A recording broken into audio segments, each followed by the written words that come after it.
just raise your hands. We're going to answer questions. So, yes. Any questions right now? We're just waiting for. How far is the chief? It's supposed to be here any second. So it's going to be Police Chief Barnes, and then Fire Chief Carbon, and then Massa Mayor Satya Rhodes Conway, and then County Executive Melissa Agard. And then we'll take questions after that. All right. See you in a minute.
the part where, again, I would normally start by saying good afternoon and thanking you for being here, but under these circumstances, I'll just give you a minute to start your live streams or do whatever you need to do.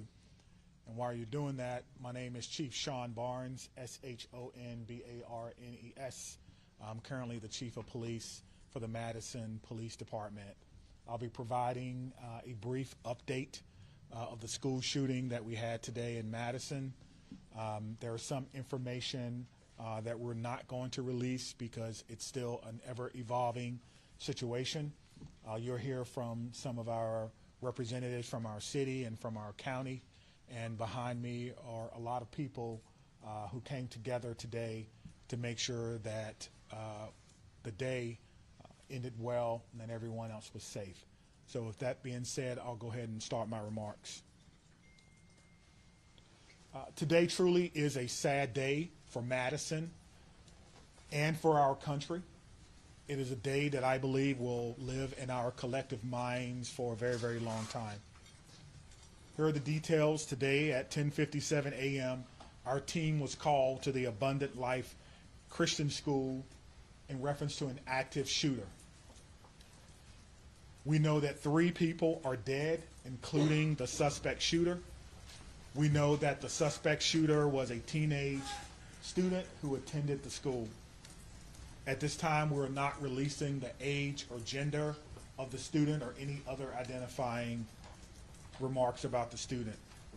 2 other people have died. That died were a teacher and a teenage student. 6 other people were injured.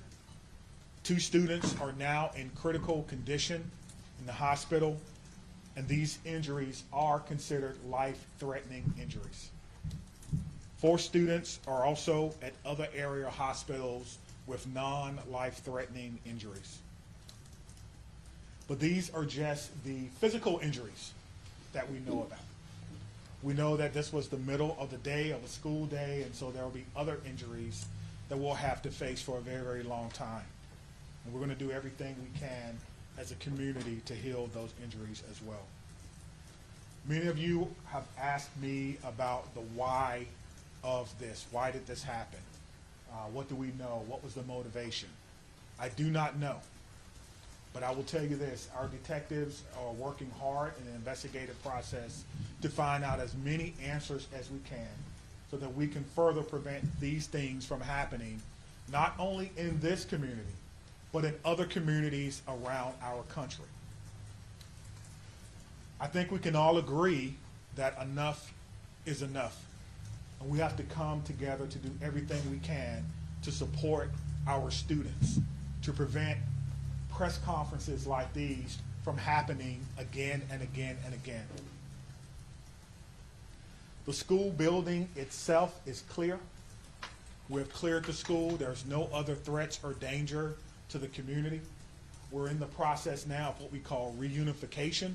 And what that simply means is making sure that every student that was in the school is present and accounted for and returned to their loved ones.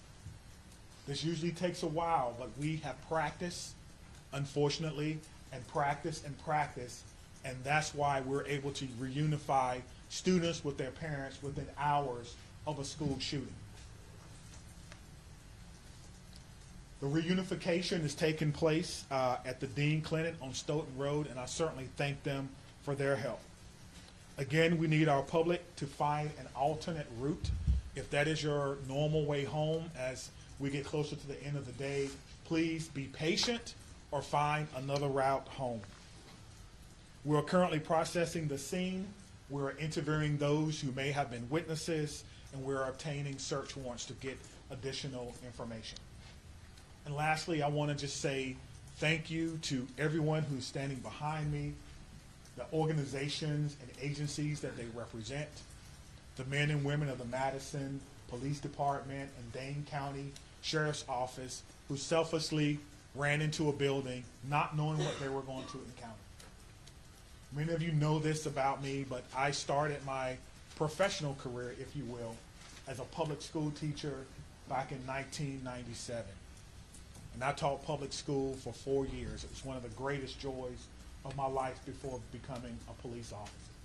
And I can tell you what a special place our schools are. With that being said, we owe it to our community to do everything possible to ensure that it's not only a special place, but a safe place as well. And we're going to continue to do that. So we ask for your patience as information is coming in. We will do the best that we can to bring you accurate and timely information, but we want to make sure that our public knows that we're working extremely hard on this particular incident. There are a lot of people involved, and certainly we're going to come together as a community. I'd like to bring up at this time Police Fire Chief Chris Carter. Thank you, Chief Barnes. Before I start, the only thing I can say is this is not a place that any fire chief or any one of us would ever want to be, and I can't believe I'm standing here today talking about this incident. The fire department is a part of this community, much like all of the folks standing up here with me today.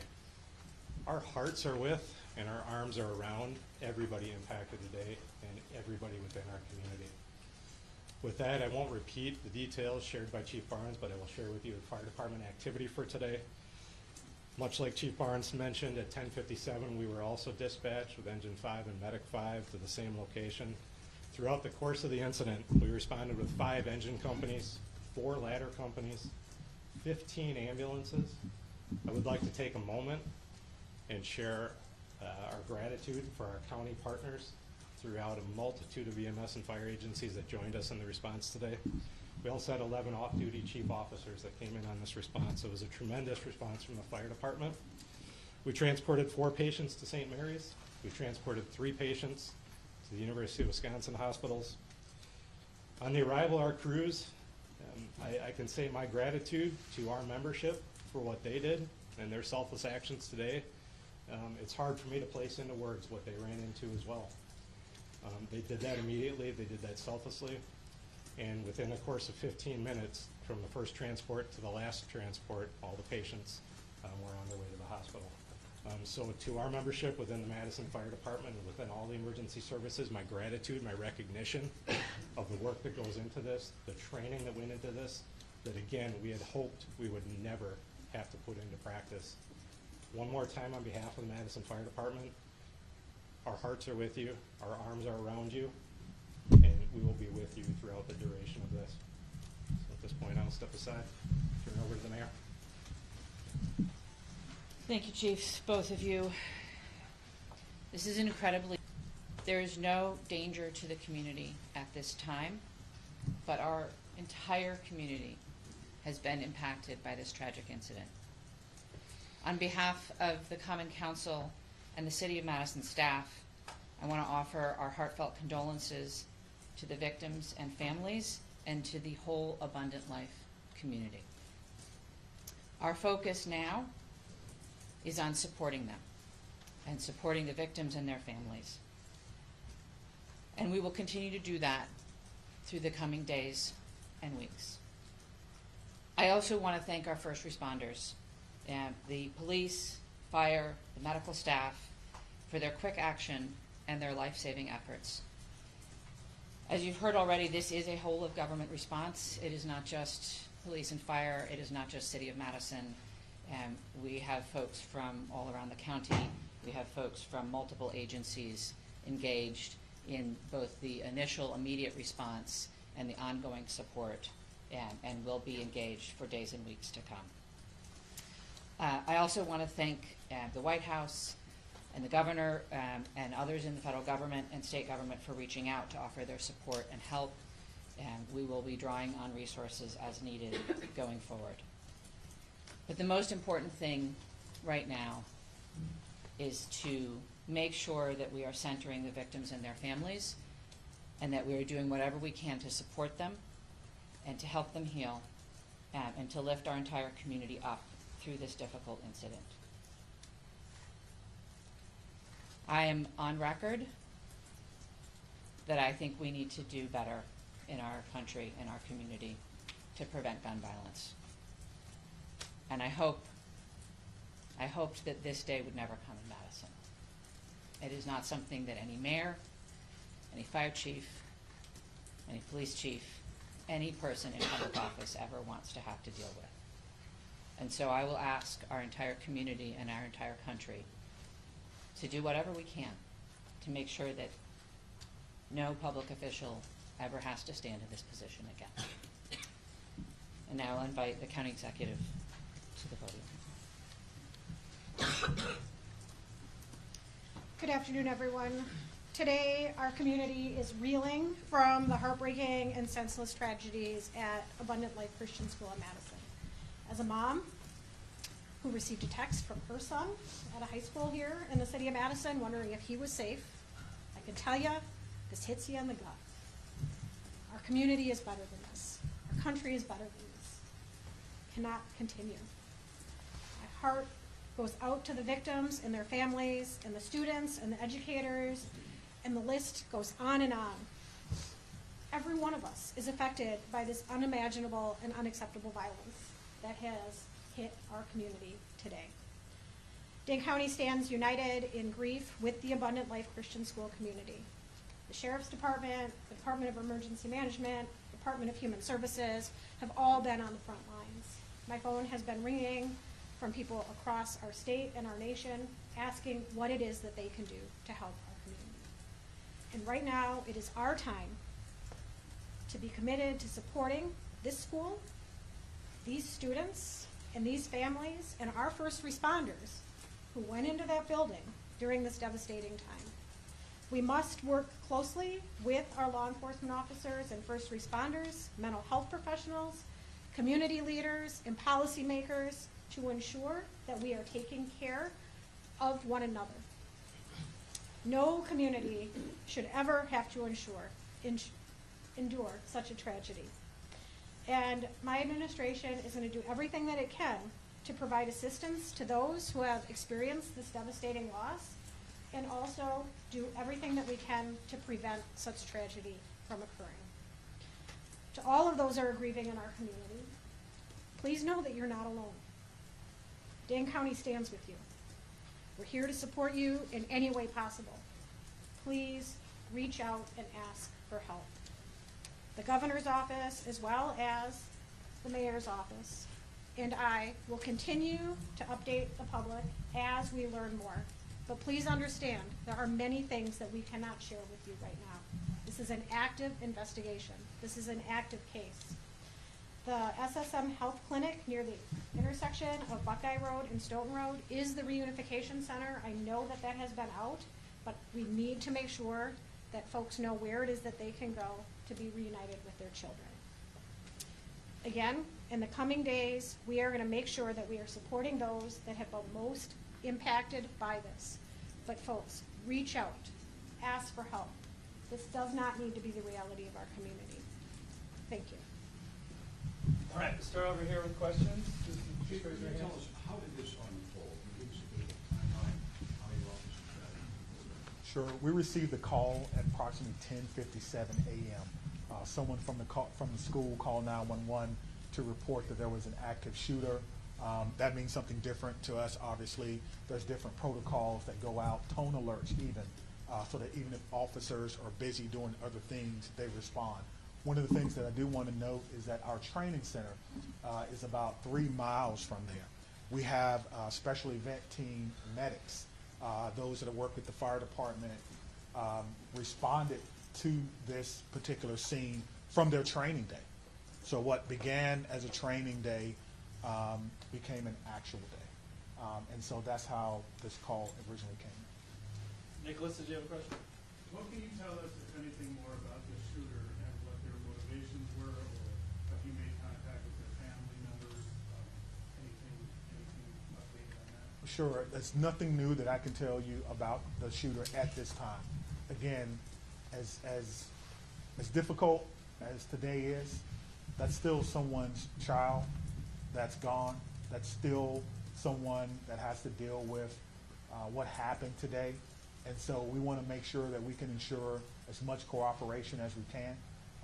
You asked me about why. As I stated before, I don't know why. And I felt like if we did know why, we could stop these things from happening. But what I will tell you is, as soon as we are done with the investigation, any information that we uncover that will not compromise the safety of anyone involved or compromise the confidentiality of any of these children that are involved, we'll tell you. I just ask for your patience. All right, over there. Sorry. Go right ahead. We know it was a handgun. We know a handgun was recovered. Right, sit down right there.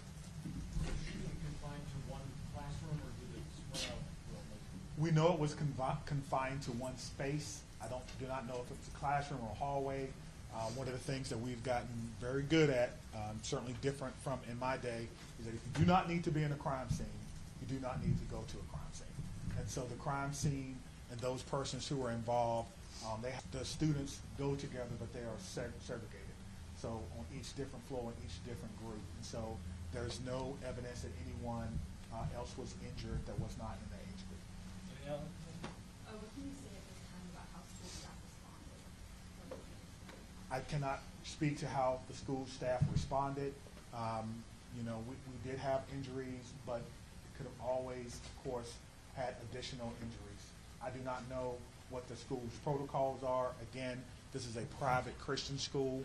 I know that we have a very good rapport with MMSD, Madison Metropolitan Schools, public schools. So we have done trainings for them before, but I would assume that most of the teachers have the same or some similar type of training as a part of their certification. There's conflicting reports online about how many students are enrolled at this school. Can you confirm approximately how many students attend? I do not know how many students attend the school, but their website says that they serve about 200 families. Right in the back, white. What kind of support systems are being made available to people who are affected by this? That's a good question. As you heard from our mayor and our county exec, we have services within our government that will be made available to them. I have a lot of confidence that they're going to follow through on that, and we'll make sure that that persons who need to. You guys want to speak to that? So, Dane County Human Services, as well as the Red Cross and other consolidated agencies, are already on scene. And we will continue to be on scene, and those resources will be bolstered. Again, please reach out. You are not alone. We are going to navigate this together, and there are people who are affected by this trauma who are not in the reunification center or at the school. We need folks to be reaching out because we do have resources available. Thanks, Sophie. Did you know if Abundant Christian Life School, did they have a school resource officer in place? It's not my knowledge that they had a school resource. It would be a police officer, and I know where they all are. They're not in the schools right now. 15 in the back there. So in terms of witnesses that you mentioned about investigation, what does that look like? How many Sure. witnesses are you guys keeping up? Sure. So the detectives will talk to anyone who may have seen this particular event unfold. Anyone that may have been unfortunate to hear something, they will be talking to them. It's my understanding that that's in process now, and everyone is cooperating fully. That will give us an idea of not only what unfolded, but it could answer the question to motivation, because again, the students who unfortunately had to witness this. But that's not something that we want to rush. We're not going to interrogate students. We're going to give them an opportunity to come in and speak to what they may have saw when they feel ready, which is why some of these questions can't be answered right now. All right, Inspector Room. How do you reassure the community that it's still okay to go back to school? I mean, everybody's got kids, and I think, maybe it happened at this school, but there's everybody that's got kids anywhere, right? This in Dane County, it's gonna be hard. Yeah, I think you're asking me, how can I say 100% that no child will ever be harmed in school? I can't. No police chief can. But all I can tell you is that we have systems in place so that if something happens, we can respond like we did today. I can tell you that our mayor and our county exec has committed resources to not only public health, but also mental health. I can tell you that every teacher that I've ever had contact with at MMSD cares deeply about their students. Every staff member, I talk to staff members all the time who tell me things that are going on in the schools and want to do whatever they can, even if it's unanonymity, to let me know that they want to have a safe school. So my reassurance to the public is that if you see something, say something. if you know someone who may be going through a difficult time, please reach out to someone. And I think what I can do is make sure that our police department is transparent and open and honest and inviting for people to call and give information. I think MMSD does an excellent job of that, and the same thing can be said for any other private school. If you want to give information or you need someone to talk to, I can promise you we'll have someone there to get that information. All right, then. Understanding that this is a private school you may not be as familiar with, what makes the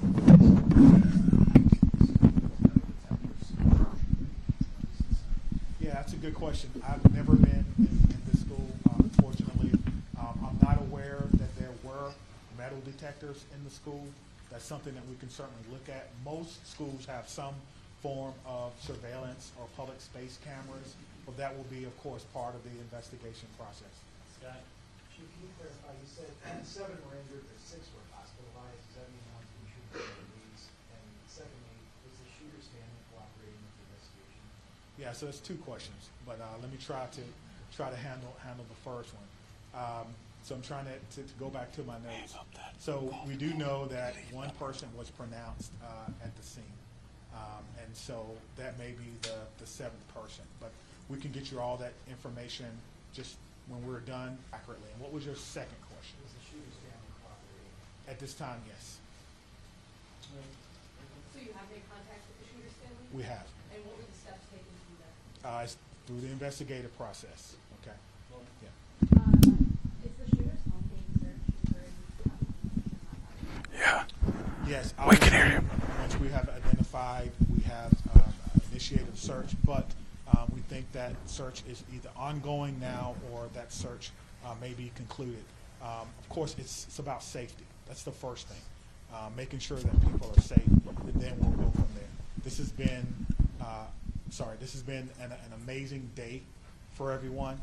And so if you have someone who is deceased, who may have been a shooter, you want to make sure that their family is okay. You don't know. And so that is what we're doing right now.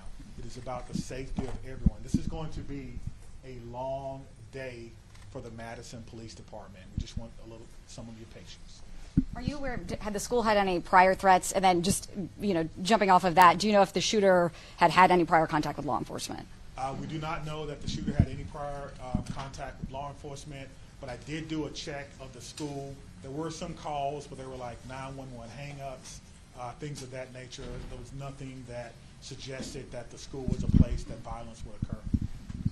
Chief, I know that you mentioned that the shooter died of a self-inflicted burn. Did that happen before officers arrived at the school, or when the shooter saw officers coming into the school? Yeah, so let me say that the cause and manner in which the shooter died will be determined by the inmate. But what I can tell you is the shooter was dead upon our arrival, police department arrival, and no officers fired their weapons. Okay? Lucas? What are these search warrants you're executing, or are they at the residence on like the device the shooter had? What do you, I'm sorry. The extent of the search warrant. Yeah, so the extent of the search warrant is to be able to go in a place that we don't have permission to be in and make sure that everyone is okay. Do that with the use of a search warrant. And so, again, we have to determine if there is evidence that we will need. Everyone wants to know what led up to this. Are there any additional threats to public safety? Is this person, or was this person by themselves? There are a lot of questions that we want to answer, but we have to answer the safety questions first, and then we'll move on to some of the more investigatory questions. Are you in possession of any of the shooter's devices? I am not, no. Catherine? I'm wondering about metal detectors. You mentioned in the first meeting that you were not a fan, but, and that this school probably doesn't have them, and do you know other schools that do? Do you think that that's something we should start talking about, metal detectors in schools? I guess the question is, would you want your child to go to a school with or without metal detectors? I can't answer that. I can't. Right now, it's not Yeah. without them. Yeah, absolutely. So the idea is to create the safest environment that we can without metal detectors. That is my answer. Chief, this was a shooting at a Christian school right before the Christmas holiday. Can you address the impact of that? And is the Christmas holiday at all, in your belief, related to as a motivation for the shooting? Yeah. So to the question of motivation, We don't know why, but to the question of so close to Christmas, we have a lot of people going to be impacted. If it's a Christian school, then obviously our holidays, our Christian holidays are very important to the students, very important. It's a time for family. Students probably getting ready to go out on break, and now the break will be a little less about celebrating Christmas than more about celebrating perhaps friends and loved ones and staff members who perhaps lost their life. That's why I'm asking everyone to, of course, keep Abundant Life Christian School in your thoughts and in your prayers, and we'll get a couple more. Okay, real quick, Phoebe. So it's a private school that gives public money to the value system, so what has this revealed about maybe gaps in security or training for staff? And is that something you're thinking about whether schools are private or state level money to do, the money for the public schools when it comes to safety?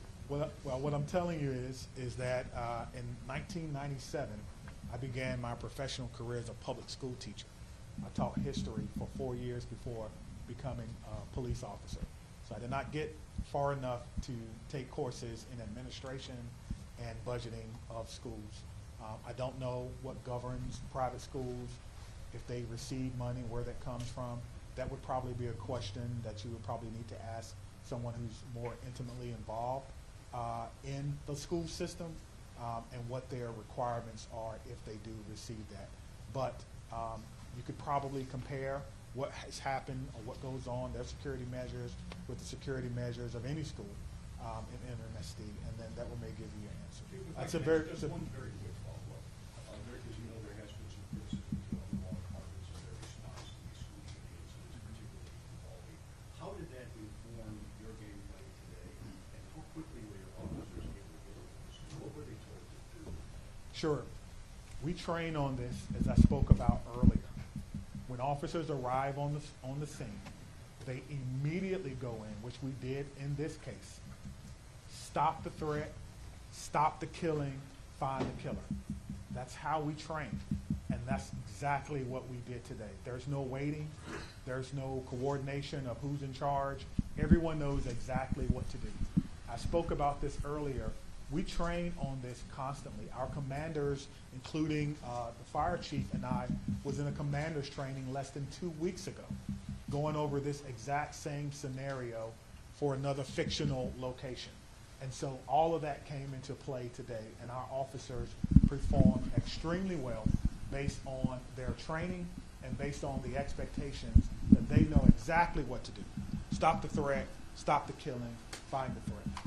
Chief, was the. Can we just do one more? What was the? Whether this was a current student? Hold on, right here. Thank you, all. Yeah. I think the questions have been asked, and we're straying a little far from what's most important at this point in time, and that is the victims and their families. I have 3 things to add. First of all, there is a lot that our community can and will do in the coming days to support the victims and their families, and we will have more information at future briefings. If anyone, and I would urge you all to include this in your stories, if anyone needs mental health support as a result of this incident and the coverage of it, I encourage them to reach out to 988 by phone or text and to get the mental health support that they need. It is incredibly important that we take care of our community in this very difficult time. We all have a role in preventing gun violence. Our entire community needs to be part of the solution here. There are many things that we can do, and we can have those conversations in coming days. But first and foremost, what needs to be a priority for all of us is supporting our young people. And that is where our community's attention needs to turn at this point in time. The police department, the fire department, the city, the county will share additional information about the investigation as it becomes available. But I urge you all to help our community find resources to support their mental health and to find resources to support the victims and families at this time. Thank you all. via cityofmadison.com. Me, Stephanie, and Cynthia will stick around and answer any other questions, Coach. That's all. Let me say just before I go, because the mayor mentioned that this was a whole of government response. It certainly was, and there's so many people that we want to thank. We cannot thank everyone, but it's also a whole of law enforcement response. Even though we are in different agencies, we all have the same training, and so I want to thank our partners with the FBI who are here with me today, partners with the ATF, Dane County Emergency Management. Of course, we already talked about our fire department. We've got calls from the Attorney General of the United States, Wisconsin State Patrol, our governor's office, State Patrol, Monona, as well as our sheriff's office. I know I may have left someone out, but thank you for how you responded, professionally, quickly, and according to the way that we all trained, and it all came together to ensure that no other persons were hurt. Thank you. Chief, could you just say what time you guys made entry? We just want to nail that detail down. 10:57. That's the time you made entry. Entry in 1 minute? How long does it take till they arrive to the school? How long does it take till they arrive to the scene if they receive the call at 10:57? Yeah, so I will work on getting that information for our next media briefing. We plan to meet here at 5:30 tonight, and I will work on getting that information. Do you know how many kids I don't have that information. I can. They want to go live, they said. Okay, and also check his social media at all? Hey, That is something yep. that is I'm right behind the investigation as well. I'm going to be right behind you. They want to take me right now. Oh, I see. Yeah, no worries. Good. Yeah.